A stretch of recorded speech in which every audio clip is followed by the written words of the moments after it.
Glory to Jesus Christ. So I did a video recently talking about my anti-Catholic Protestant upbringing, and someone replied asking what was I before I became Catholic. So throughout my life, and by we I mean my family, we hopped between different Protestant denominations. Most of the time we'd hang out in Baptist churches. My grandfather had been a Nazarene minister, so we hung out a lot in Nazarene churches. So we would hover between Baptist and Nazarene. And then we'd switch over to the evangelical, non-denominational stuff, which is absolutely a denomination, even though they don't like to say it.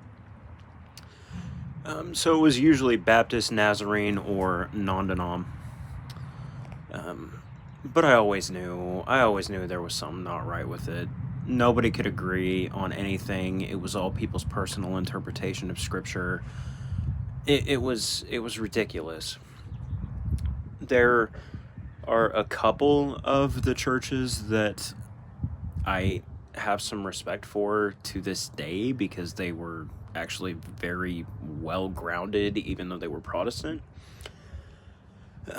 But honestly, the Protestant church that I respect the most right now out of all of them is probably 2819 Church with Philip Anthony Mitchell.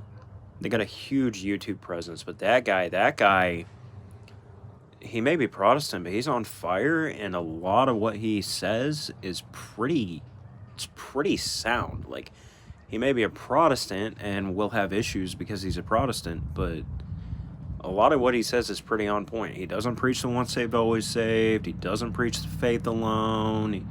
At least as far as I can tell, pretty grounded, and people hate him for it. But I mean, if he's gonna be I would rather he be Catholic. I think he would be a fantastic Catholic. But I mean, if he's gonna stay Protestant, at least he's preaching some good stuff.